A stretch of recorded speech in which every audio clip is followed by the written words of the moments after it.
मेरी माँ की हत्या की बात कर रहा हूँ, मैं आदर से बोल रहा हूँ। आपने मेरी माँ की हत्या की मणिपुर में। एक मेरी माँ यहाँ बैठी है, दूसरी माँ को आपने मणिपुर में मारा है।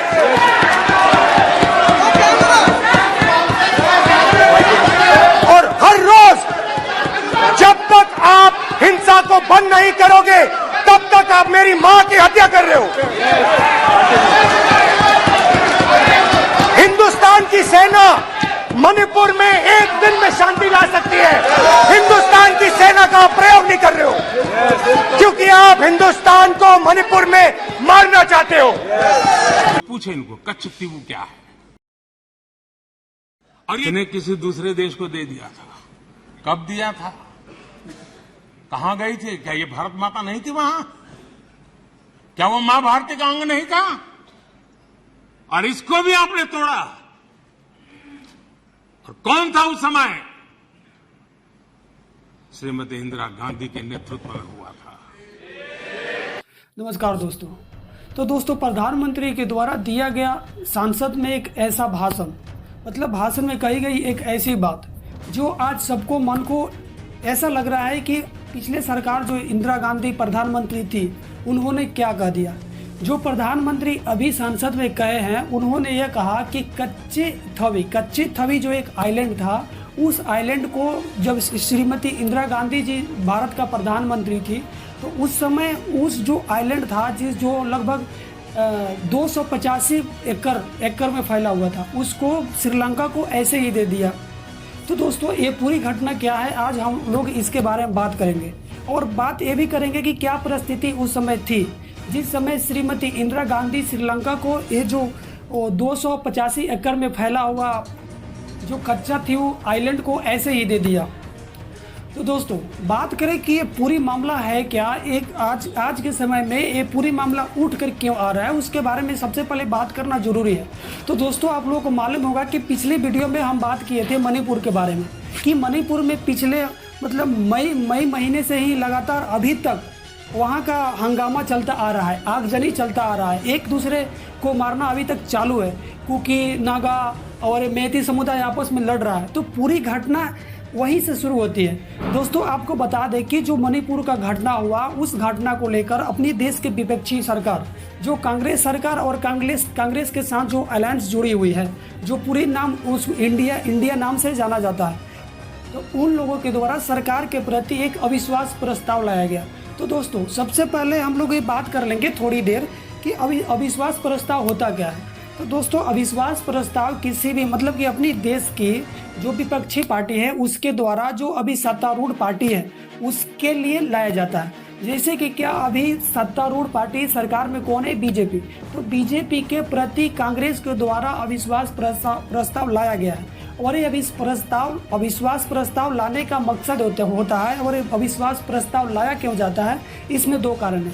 सबसे पहली कारण यह है कि उस सरकार में बैठे जो भी सांसद है, यानी कि नरेंद्र मोदी सरकार का जो एनडीए अलायंस है, उस अलायंस का जो सांसद समर्थन किए हैं, अगर अविश्वास प्रस्ताव लाने के बाद उन लोगों को फिर से बोलना पड़ता है कि हाँ, हम अभी भी सरकार के साथ हैं, मतलब कि नरेंद्र मोदी सरकार के साथ है, तो अविश्वास प्रस्ताव बच जाएगा। मतलब कि क्या, अगर वो सांसद बोल देंगे कि हम अभी भी नरेंद्र मोदी सरकार के साथ हैं और अपना समर्थन देते हैं, तब तो सरकार जैसा चल रहा है वैसा चलेगा। लेकिन नरेंद्र मोदी सरकार जो अलायंस से मिलकर बनाई हुई है, अगर वो सांसद अभी बोल दे कि नहीं, हमें सरकार में विश्वास नहीं है, तो उसी समय सरकार गिर जाएगी और गिरने के बाद फिर से चुनाव होगा।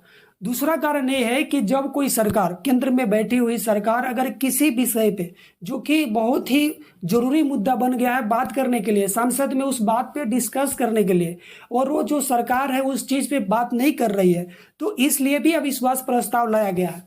अभी का जो अविश्वास प्रस्ताव लाया गया है, उसका मेन मकसद ये है कि पिछले 2-3 महीनों से मणिपुर जल रहा है और मणिपुर जलने के बाद प्रधानमंत्री इस पर कुछ नहीं बोल रहे हैं।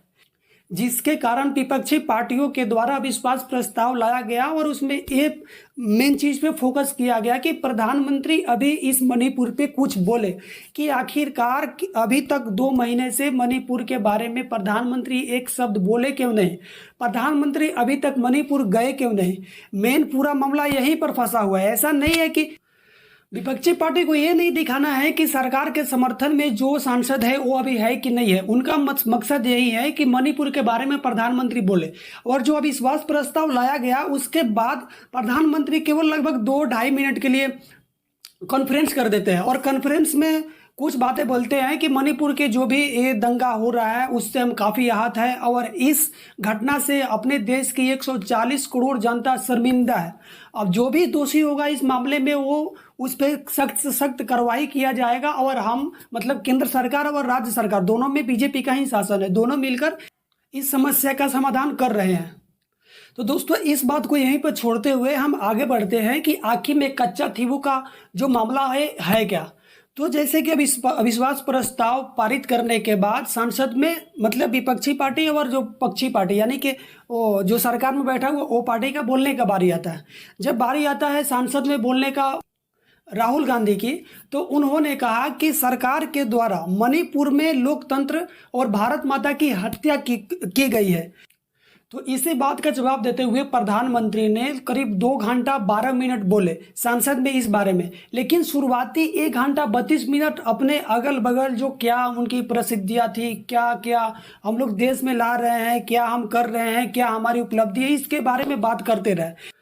जब प्रधानमंत्री शुरुआती 1 घंटा 32 मिनट केवल अपने उपलब्धियों के बारे में बात किए, इस बात से आहत हो गए या इस बात को देखते हुए विपक्षी पार्टी संसद से वॉकआउट कर गए। वॉकआउट मतलब क्या, संसद से निकल गए। जो भी विपक्षी पार्टी थे संसद से निकल गए, मेनली कांग्रेस दल। और निकलने के बाद जो विपक्षी पार्टी वॉकआउट कर गए, उसके बाद प्रधानमंत्री मणिपुर के बारे में बात बोले। और मणिपुर के बारे में बात बोलने के बाद यानी कि बोलते बोलते उन्होंने ये भी बात कही और संसद में प्रधानमंत्री के द्वारा जो राहुल गांधी का दिया हुआ बयान कि मणिपुर में सरकार के द्वारा भारत माता की हत्या की गई, इस बात का जवाब देते हुए प्रधानमंत्री नरेंद्र मोदी जी के द्वारा यह कहा जाता है कि 1974 में वह क्या था जब श्रीमती इंदिरा गांधी प्रधानमंत्री थी और उस समय कच्चा थीवू करके जो 285 एकड़ में फैला हुआ भारत का वह आइलैंड श्रीलंका को ऐसे ही दिया गया। वह क्या था, क्या उस समय वह भारत का अंग नहीं था? तो क्या उस समय वो भारत माता की हत्या नहीं थी? और आज आप लोग बोल रहे हैं कि मणिपुर में जो हो रहा है वो भारत माता की हत्या हो रही है, तो उस समय क्या था?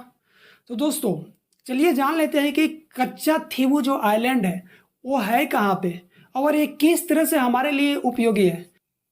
तो दोस्तों आप लोगों को मालूम होगा कि तमिलनाडु के साउथ ईस्ट में रामेश्वरम करके एक जगह है और उस रामेश्वरम से करीब 30 किलोमीटर की दूरी पर एक आइलैंड पड़ता है कच्ची थीवू करके।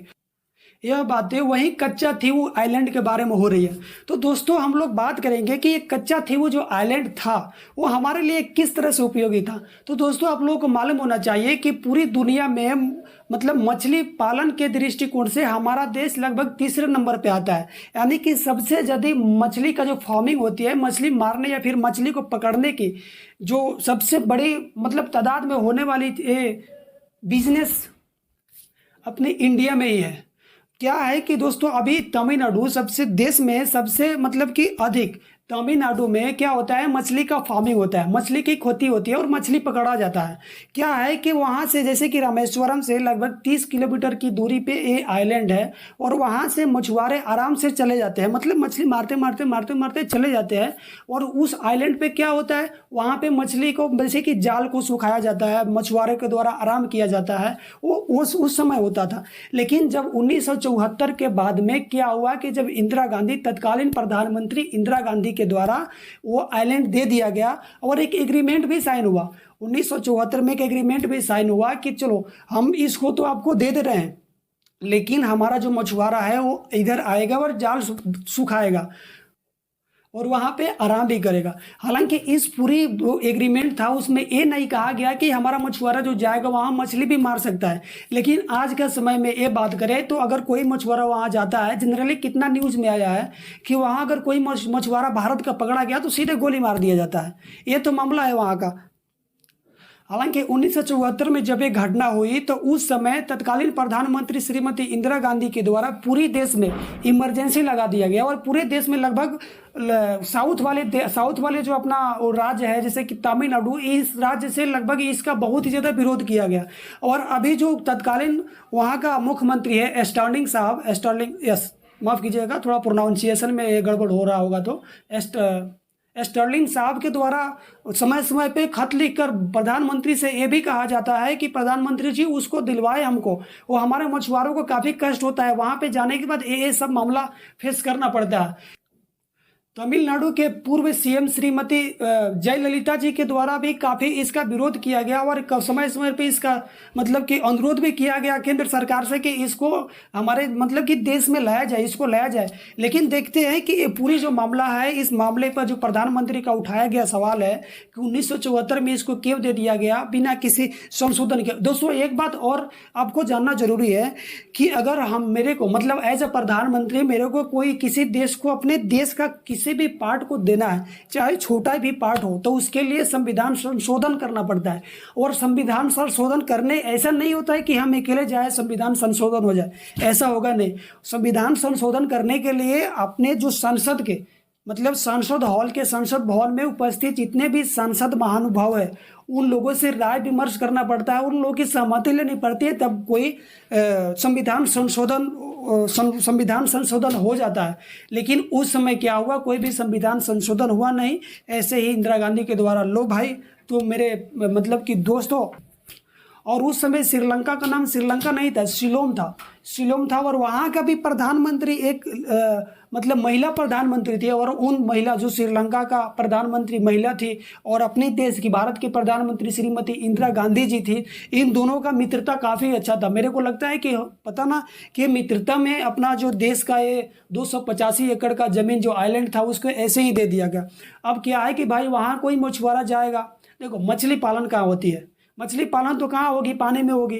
पानी रहेगा कहाँ, समुद्र में रहेगा, वो समुद्र रहेगा तो मछुआरा यहाँ से वहाँ जाएगा ही। अगर वहाँ जाएगा तो क्या होगा, वहाँ जाते समय उसको अगर आराम भी करना पड़ेगा तो कहाँ आराम पड़ेगा। लेकिन वहाँ पे जो है अगर आइलैंड है वहाँ आराम कर सकता है, मछली भी सुखा मतलब अपना जाल भी सुखा सकता है और इस तरह की पूरी प्रक्रिया मतलब है। और दोस्तों देखते हैं कि प्रधानमंत्री के द्वारा उठाए गए सवाल पे कांग्रेस किस तरह से जवाब देती है और किस तरह से काउंटर करती है। दोस्तों अगर आप लोगों को ये पूरी बातें अगर थोड़ी भी अच्छी लगी होगी तो चैनल को लाइक, सब्सक्राइब और शेयर जरूर करना। और इस बारे में आपका क्या ख्याल है कि 1974 में जो ये ज़मीन दे दिया गया श्रीलंका को, ये किस हद तक जायज़ था और अभी क्या उसको लेना चाहिए नहीं चाहिए। लेकिन एक बात आपको ध्यान में रखना पड़ेगा भाई, अगर अभी लेना है तो मेरे ख्याल से उसके लिए युद्ध ही करना पड़ेगा, लड़ाई करना पड़ेगा। इस पूरे मामला में आप क्या सोचते हैं, आप कमेंट बॉक्स में कमेंट करके बताएं। धन्यवाद।